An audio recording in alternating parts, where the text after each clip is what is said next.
Stand up and speak loud. He said, a person who guides people. All right, Jesse?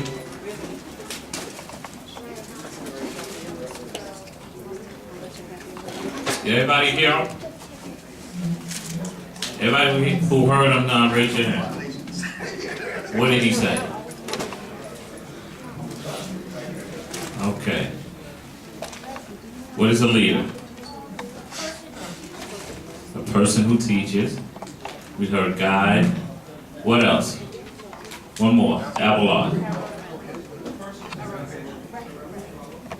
Exactly. A person who sets example for others to follow. So, on that note, what is a great example of a leader? Ian. Mackay, okay, I'm close. Mackay, Miller. He said Barack Obama. Who agrees Barack Obama is a great leader? Who disagrees? Don't be scared. All right, who else? Who was a great leader? Sean. Martin Luther King. Well, first of all, why do you say Barack Obama is a great leader? Okay, how do you think he got there?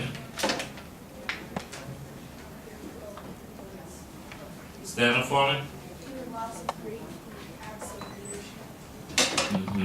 Somebody said, what else? I heard hard work. What else? What else? What do you think it takes to be a president? What's your name? Solomon. Commitment. Stand up. Good speeches.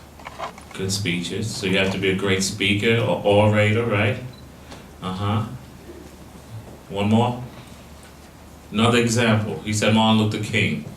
What do you like about Martin Luther King? Jesse?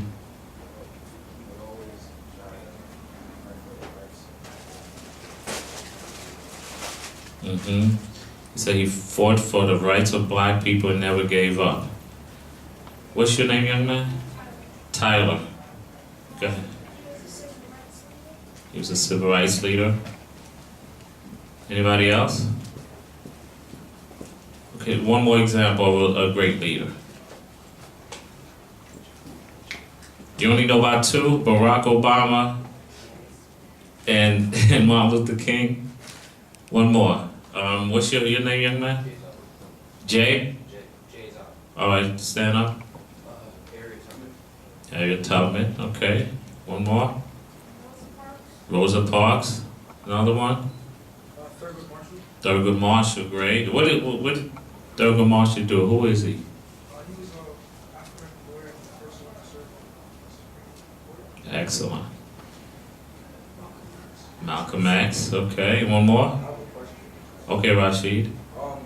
When you say great leader, what do you mean? Because if we're looking at, in terms of a leader, essentially you could say somebody like Hitler was a great leader. He wasn't a great person. So in terms of great leader, what do you mean by that exactly? That's a great question. Well, that's for you guys to define, because you guys are potentially followers and leaders. Now, was Hitler a great influence? You know, he had a lot of influence, but did he do good things? So leader, you can be a great leader in the sense of having influence and having power, but you can abuse that power and influence, correct? So, you know, leader can be either way. You can be, you know, a bad leader, like a gang leader, you know, leading a gang and doing bad activities. And you could be a great leader, you know, starting your own a group that's doing great things in your community. So that's a very good question. But leadership, to define it, is influence. Nothing more and nothing less. And that's the definition by the great John Maxwell, who is like the guru of leadership, okay? Because if you call yourself a leader and you have no one following you, then you have no influence, right? Right? Who are you leading? You're just taking a walk. You understand that? So you have to have influence. So all those things you learn about today will help you create that personal brand, that leadership personal brand, so that people can respect you when they see you, that first impression that many of us have talked about. But besides just the first impression, what else do you need to have? You have to have content, right? If you look the part, but yet as soon as you speak, the N word is coming out, a lot of curses. How's that going to be perceived? In a bad way? Exactly. Well, exactly. If the wrong person says the N word, then they can be racist, correct? If you're a different color, but among ourselves we use it and that's not right, correct? Do you agree? You guys use it here? You're not going to admit to it right now, right? But what is a brand? We're going to move to the other definition. What is a brand? I know you know what a brand is because you guys use products every day. What is a brand? Tyler? Like a logo, like you guys have a logo NPR or Washington College of Arts. Exactly. A logo, what else? Like a company that made it. Like a company. Right? You're saying like a corporate brand means a company that made it. What is one of the famous brands that you're aware of? Nike. What's their symbol? The swoosh. Exactly. So when you think of Nike, what do you think about? Okay. Apparel, right? Sweatshirts. They have a whole line of things, right? Do you have a positive image of Nike? Meaning are they good products or is it bad product? How do you perceive Nike? Okay. So they've done a great job at marketing, right? And branding their name, right? So when you hear of Nike, you probably ask your mom, I want the new pair of Nikes or Air Jordans, right? And speaking of brand, that's another example, right? Air Jordan, who's behind that? Okay, and what he did is actually hijack the brand of Nike. Because when you say Air Jordan, you're not really saying Nike. Most kids are saying Air Jordan. They don't say I want the Nike Air Jordans, right? But he took his brand and superseded a different brand, and now is one of the hottest, sneakers, around, right? Sneaker company, a sub company of Nike. Okay, but if Michael Jordan was a criminal, would you want to rock a pair of Air Jordans? Good point. He said, not unless you're a criminal. So you follow who you see yourself to be, right? You should. If you're not a criminal, why would you want to follow a criminal? Very good point, Tyler. So, what is a personal brand? So we're going to incorporate the two. We learn about corporate brand. You learn about leadership, what a leader is. Now, what is a personal brand? It's like the way you carry yourself in order to sell yourself to other people to get them to believe in what you bring. Awesome. What school you go to, Rashid? Print-wise. Good. Great. Did everybody hear him? All right. Tyler, like you repeated. It's being able to sell yourself, like sell who you want people to know who you are, so that way you can get them to follow you and believe in what it is you bring to the table. Okay. Who else has a different definition of personal branding? Tyler? Making yourself look good, like not acting like a fool because other people are around you. Good. So the way you carry yourself, right? It's like another form of leadership. Exactly. So personal branding, leadership, all right, it all ties in together. So for me, in the definition I would like to give for personal branding, it is who you are, what you do, and how well you do it. That's what gives you a brand. Because do you guys have brands right now? Who agrees that you have a brand? who don't think you have a brand? You all have a brand. You may not know it, but others know it of you. Okay? How are you creating this brand? What are some ways you are creating your brand? When I see James, what am I thinking about?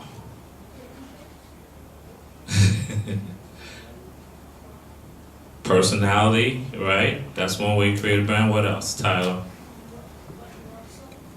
What it looks like, appearance, first impressions, right? Your self-image. Your self-image, right? Makai? Things he's done in the past. What he's done in the past. Reputation, right? The way he speaks. So being educated is important, right?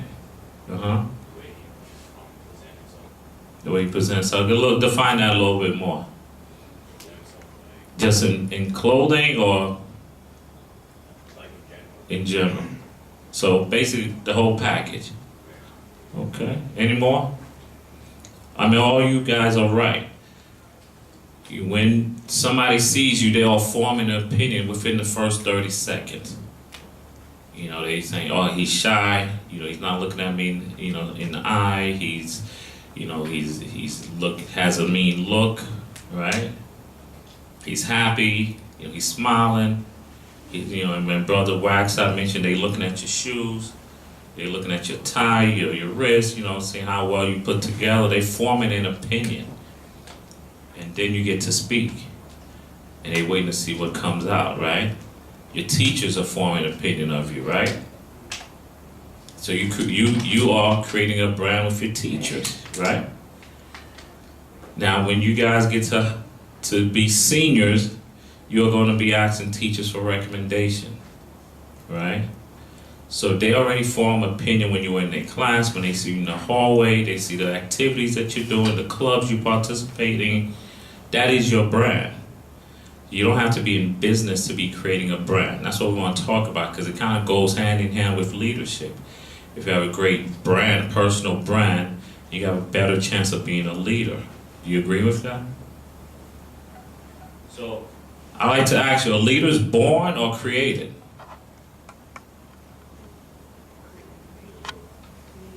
Who says leaders are born? Raise your hand. Rashid, why do you believe leaders are born? I believe leaders are born because everybody has their own leadership style, and so it's not fair to say that somebody's not a leader because they're not the most outgoing person or they're not the most outspoken person, but they can just lead by their actions, and everybody does things that could make them a leader. So that's why I say leaders are born, because being a leader essentially is an innate quality that most people have. I agree. Well, who says they are created? Solomon. I say it's created because you're designing your own categories and policies and stuff. So that's why I say it's created. Okay. So, kind of saying the same thing. Everyone can be a leader, correct? Who believes some people are just not natural born leaders? What's your name again? Oh, that's stand up. Why? They're not naturally born leaders because how they act, how they say things. Because let's say you're at school and you're presenting yourself, like you don't present it good, or let's say you're on the basketball team, and you're starting point guard, you got great plays, but you don't know the plays, so you make the team look bad in front of other people that are watching. So that's why you have to know leadership. But everyone has the potential, correct? Yeah. We all agree that everyone has a potential, and that's basically it. I don't think, there's not a trait, that, you say, oh, I'm lacking, therefore I can't be a leader. That's the take-home message. You all here, and you all can be leaders. But before you can be a leader, you have to know who you are. What does that mean, to know thyself? What does it mean? Why you need to know who you are? Rashid. In being a leader, it's important to know who you are, because you have to realize that your you're now in charge of other people. So if you're unsure about what you believe in and your goal, other people that are following you are going to be unsure about why they're even following you if you can't even get your priorities. Good. No. Why is it important to know yourself before you can be a leader? Jesse? Maybe sometimes you may have some friends and they want you to do things that aren't right, but you know you're not supposed to do that, even though the majority of them want to do it, you still go because you got taught. Yes, Solomon? Because you want to set a good example for other people and have a good reputation. Correct. Abelard? Leaders are supposed to be firm in what they believe in, and they can't be so susceptible to like other types of things. So if they're susceptible, how can they be like what she says, what they believe? Okay. Brother Craig or Brother Wagstaff, you want to jump in on that? Why is it important for a leader to know themselves before they lead or before they become leaders?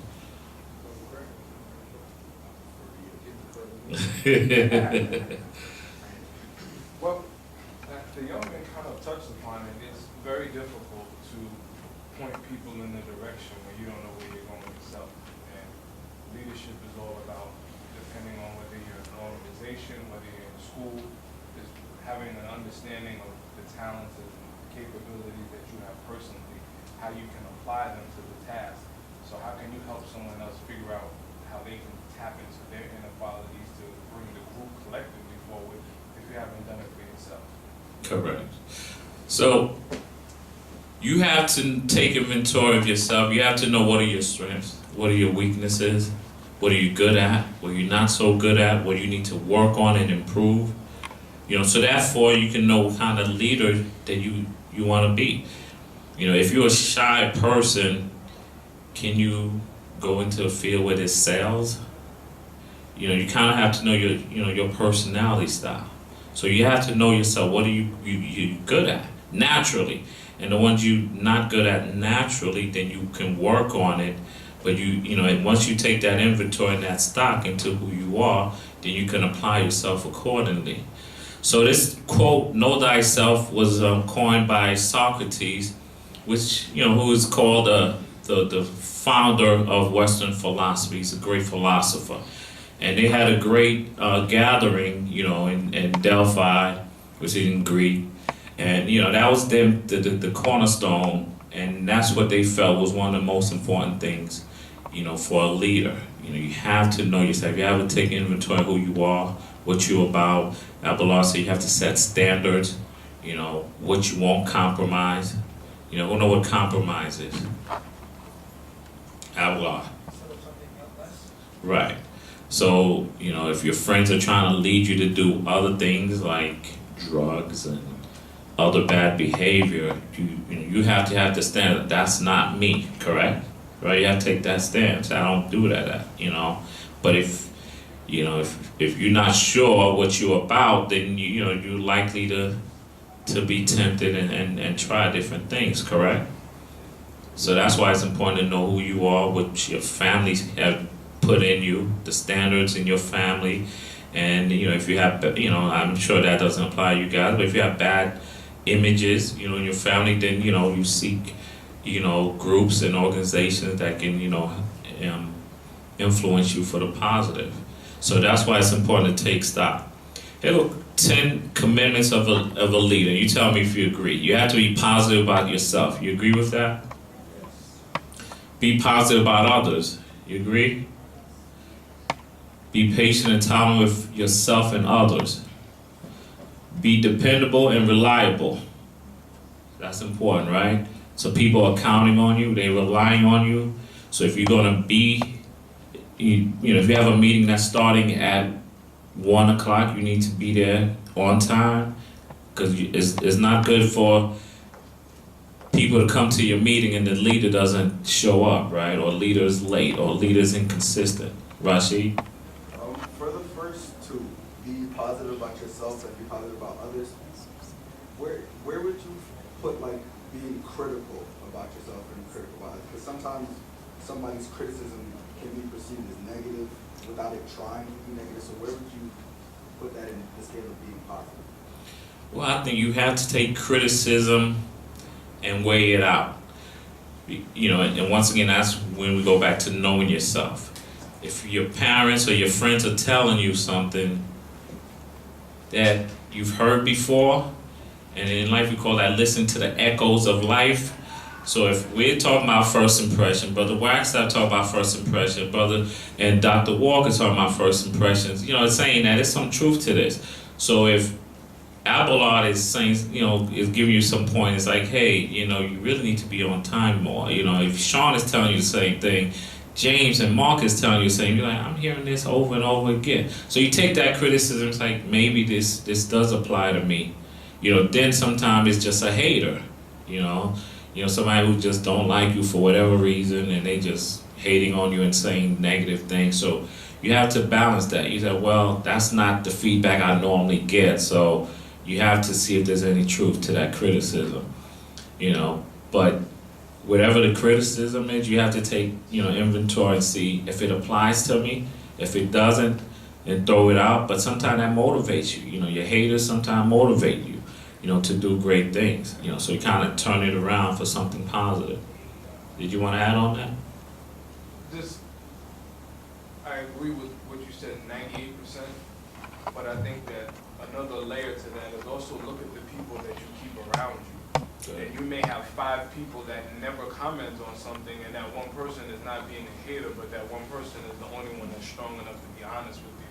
And you may be surrounding yourself with yes people, people that are going to tell you what you want to hear, because you don't want to hear that real criticism. And that other person truly is the one, the center is the one that loves you more than the other 5 that are telling you what you want to hear. Very, very, very valid point. And, you know, we mentioned Barack Obama earlier. One of the things when he became president is he wanted to have a diversified, you know, staff. You know, people from the Republican Party as well as Democrats and all kinds of walks of life, because one of the things he said is he did not want a whole bunch of yes men around him. You know, people just saying, you're doing a great job, doing a great job. But he wanted to get the full lens, you know, get different perspective. So as a leader, you have to be a strong enough leader, once again, to take the criticism, seeing it from another perspective. Because sometimes, you know, we have focused lens, you know, as individuals, because you may have been brought up a certain way. You may have been sensitive to certain things. And somebody else from a different perspective, a different upbringing, a different style may, you know, point out something that you never thought of. Okay. Be willing to accept advice and take advantage of helpful hints or criticism. So go to your point. Don't be a rumor monger. So I think that's self-explanatory. So basically, and we'll talk about social media later on, you can't just be spreading lies or hate on people, whether it's on the social media or just through your friends in school. You know, that's not a good example of a leader. You guys agree with that? Be respectful of others' property. So, you know, obviously you don't steal, you don't damage people's property. If somebody loan you something, whatever it is, you know, phone, computer, you take care of it just as if it's yours. Nakai, you had a question? But you just stretching? All right, and listen. So as we talked about, you know, you have to listen to just the advice that's being given and you weigh it out, but just listen, you know. Listen to your parents, listen to your mentors, listen to your teachers, your guidance counselors. Be courteous. You know, the way you carry yourself, you know, being polite, yes sir, you know, thank you, you know, simple things, just be courteous. Greet people, right? All that will exude a positive attitude and a positive image of you to create this brand that we're trying to do. And the 10th commandment is called, welcome one and all. So which means you gotta be all inclusive. You know, you can't just, you know, not include somebody for whatever particular reason. You don't like the way they dress, their hairstyle, their color, and so on and so forth. You have to be inclusive, you know, as a leader. Because, yes. Do you find that rule would change if, like, somebody in the group is detrimental to the success of the group? Do you find that you could, like, put a caveat on that rule? Yeah, I agree. Very good point. Yes, if somebody is detrimental to the mission of what you're trying to do, yes, you know, whether it's in a club or organization or, you know, the government, sometimes it's not as simple depending how they got in the position. You know, you could be a leader if you in a fraternity, if you're in an organization, there's rules and ways of going about it, but yes, you have to look at that and go about it with the proper steps, whatever that is for the organization. So there's different types of leaders. We're not going to go into details, but it's the autocratic leader, and basically this is that micromanager type of leader. You know, he tells you to do something, but he's watching everything that you're doing. He's making sure that you're doing it to the T. You know, it's not letting you have any leeway. You understand that? And there's some systems that it's like that. You know, what is an example of a system where it's basically my way or no way? What is some system? Tyrant. Yeah, but I'm thinking just in organizations, like if you're in the army, can you just come in the army and say, I want to wear what I want to wear? You know, there's drills, there's regiments, like it's a system, correct? Well, that's an autocratic type of system. Tyler? It's also in school. In school, yeah. And depending on what kind of school you go to, sometimes you might have dress code. Some schools are more lenient, but some schools, you gotta, and at least you gotta follow the rules. There's schedules, there's places you have to be at a certain time. You gotta do homework and so on, right? And then there's a laissez-faire type of leader. It's French for let do. They basically give you a task. Say, hey, Abelard, I have a project. Tell you what it is, and you run with it. Correct? And sometimes schools allow you to do that, right? Science class, art. Agreed? And then there's a democratic type of leader. Yeah. Tell me what, we're in a democratic system. What is a democracy? Somebody raise their hand. Rashid. It's more about the people and what the people want than what you think is best or what one particular group is best. Correct. So out of all the three leadership styles, which one you like the best?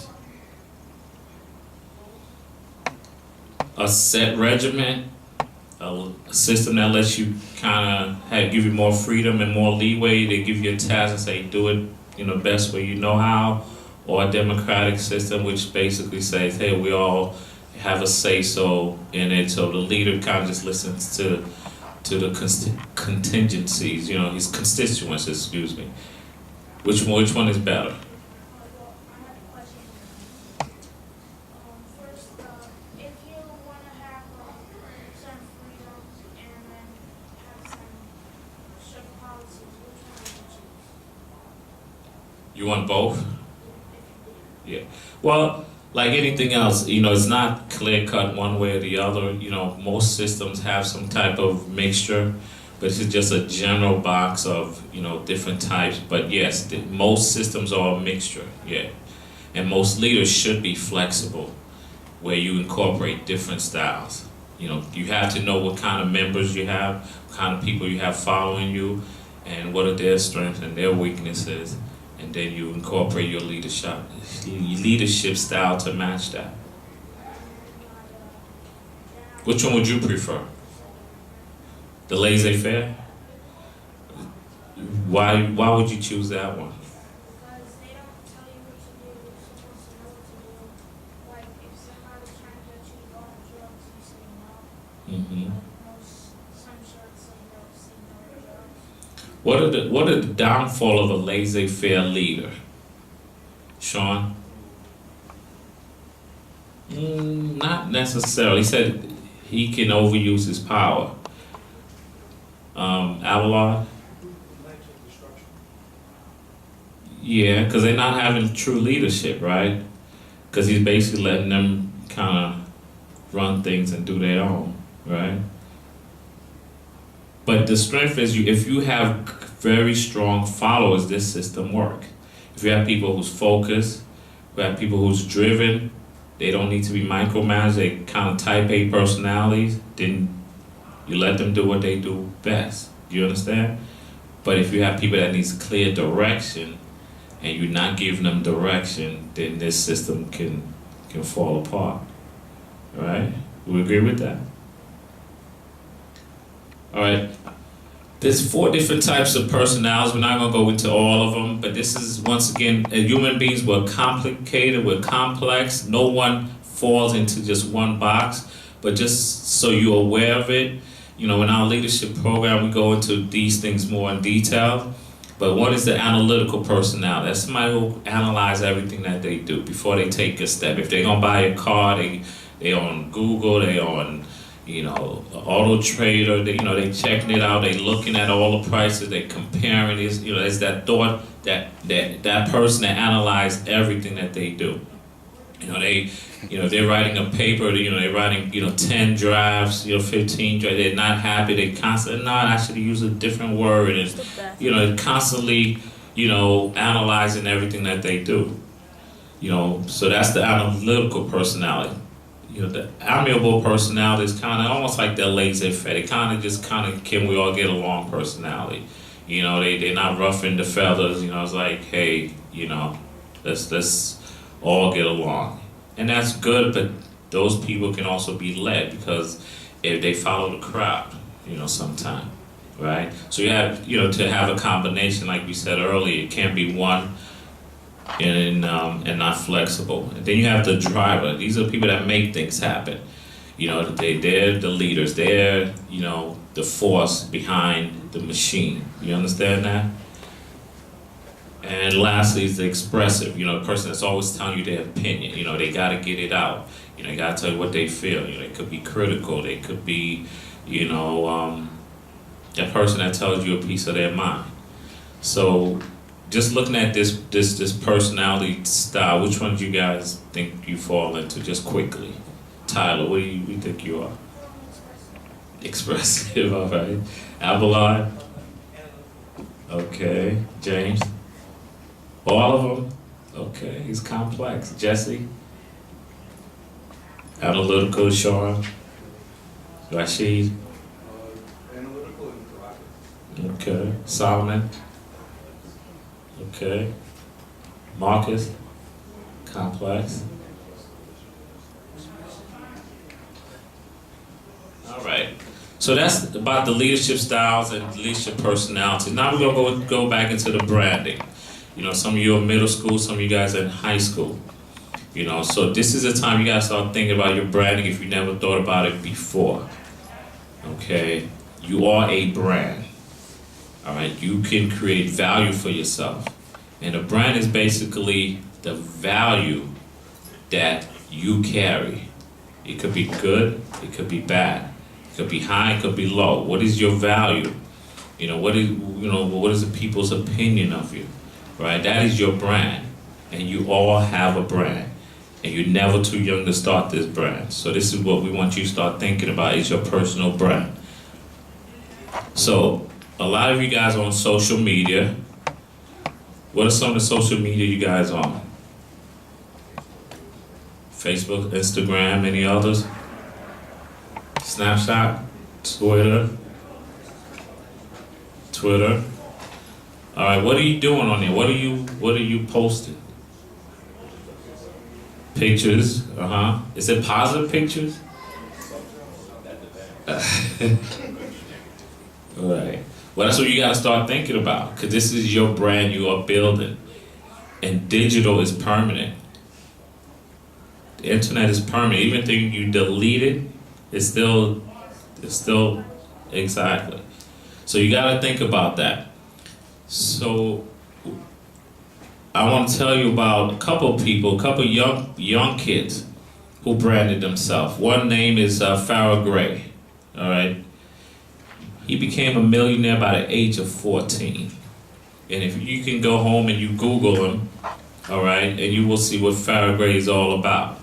At the age of 14, he actually, at the age of 6, if you can read right down there, he started selling rocks. He started selling rocks in the city of Chicago. His family was poor, and he just started He was selling colored rocks. You know, he would find rocks around his neighborhood, and he'd paint them, and he would go to his neighbors and say, hey, you know, I'm selling these rocks. Would you like to? He was like, isn't that the rock that was just in front of my doorsteps? They're like, yeah, but now it's painted, and you can use it as a weighted, and paperweight, bookends, you know, all these different things. And he made $50 to $75 the first day. And he knew he had something. And then he created an investment group of young guys just like you guys. Okay, and they started working together, and they asked for mentors, and they got some mentors. They got a free meeting room in a hotel. They met every Saturday, and basically a whole bunch of them became millionaires. Once again, Google his name. You'll see all the things he's doing now. He has branded himself, you know, as an entrepreneur, investor, and so on and so forth, real estate guru. But he started at the age of 6. He's still alive. He's only 30 right now. He's only 30, but Google his name. All right. Have you guys heard of Kid President? Ralph, can you play that for me? This is Kid President. He posted something when he was 10. Put it on pause for a minute. He posted something that was in 10, just a positive message. You know, him and his friend. He got only 200 hits. You know, next week he posted something again. He got 2,000 hits. Next week he posted a 4th. So he started building momentum and brand. And now he posted something called a pep talk from Kid President that had 34 million views. And he's made millions just off the postings on YouTube. He started at the age of 10. And his interview, he says he's not a genius, but he just chose a positive path. He wanted to talk about inspirational things. And reason he stands out because not enough of young kids are doing this. That's why he stands out, but he's not a genius. He don't have more brain power than you guys, but he branded himself in many ways. If you look at his videos, you see how he's dressed with a black suit, white shirt, red tie. He started his first 30 videos the same way. That's branding. You know, he's trying to get you his image, you know, trying to get you to know who he is and what, you know, how he appears. Okay, branding, that's what we're talking about. You know, he kept posting, using all the social media. And now he's a multi-millionaire.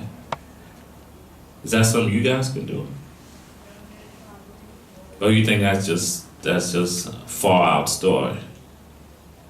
It's possible, exactly. You have to take the initiative, it's possible. So let's just play this quick video from Kid President.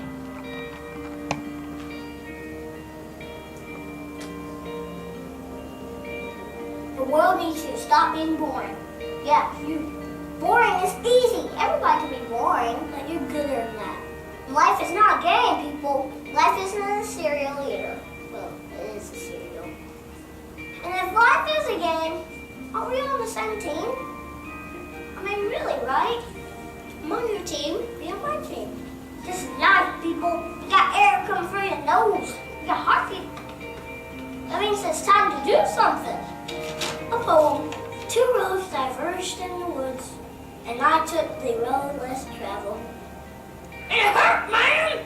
Really bad. Rocks, thorns, and glass. My parts broke. Wah! Not cool, Robert Frost. But what if there were 2 paths? I want to be the one that leads to awesome. It's like that dude Journey said, don't stop believing unless your dreams then you should get a better dream. I think that's how it goes. Get a better dream and keep going, and keep going. Will Michael Jordan have quit? No, he didn't quit. No, he retired. Yeah, that's he retired. But before that, in high school, what if he quit when he didn't make the team? He would have never made Space Jam. And I love Space Jam. What will be your Space Jam? What will you create will make the world awesome? Nothing if you keep sitting there. That's why I'm talking to you today. This is your time. This is my time. It's our time. We can make every day better for each other. If we're all on the same team, let's start acting like it. We got work to do. If you're proud about it, oh, you can dance about it. We were made to be awesome. Let's get out there. I don't know everything. I'm just a kid. I do know this. So everybody's good to give the world a reason to dance. So get to it.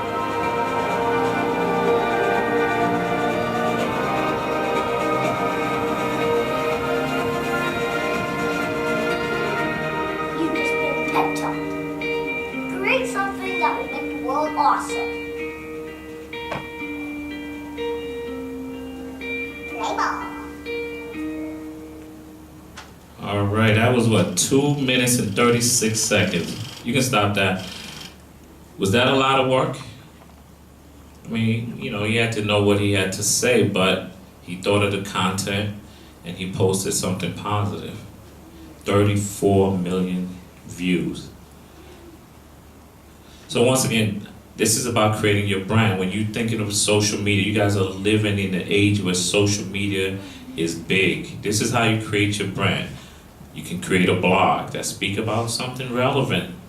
You know, you have to read, you have to have content, but I'm sure you guys do. You know, you have to live intentional. That's how you create your brand, intentional. Getting up every morning, you know, what we talk about, you know, being ready, preparing your clothes, combing your hair, dressing well, that's the beginning of your brand. And then the other things like education, using social media, blogs, and so on, that's what finishes up your brand. Anybody had a suggestion how to create a brand besides the ones I just mentioned? You start at home, right? Because who has the most opinionated opinion of you? Your sister, your mom, because they see you every day. You know, so talk to them, see what do they think of your actions, because your actions have a lot to do of how you're perceived, how you become a leader. We agree? We agree? All right, so a couple of quick questions. What is the importance of having a personal brand? We kind of went through it, but this is like the wrap up. What is the importance of having a personal brand? When you represent yourself, make sure you look good. Like, don't hate on people just because they're your enemies. Like some people say keep your enemies close to you. Pretty legit. Like, look good when you do it. I like that. He said, look good when you do it.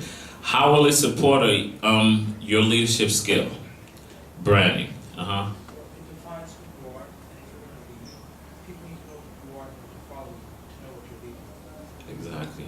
So it's who you are, what you do, and how well you do it. If you don't remember anything else from this session, is who you are, what you do on a regular basis, and how well do you do it. So what does grooming has to do with all this? Once again, because you have to look good doing it, right? Will you follow a dirty leader? Filthy, you know, tie crooked? If Obama was representing us like that, would you be happy? No, right? So grooming has to do with all of that. That's why we have you here, and that's why we tying this all in. So your homework and your assignment is to create a personal brand statement. Okay, this is basically for you to say what you're about, you know, who you are, what you're gonna do, what you're doing, and how well you're gonna do it. That's your personal brand statement. That's your take home and your assignment. Start thinking about saying, I'm a brand, and I need to build my brand from this day forward.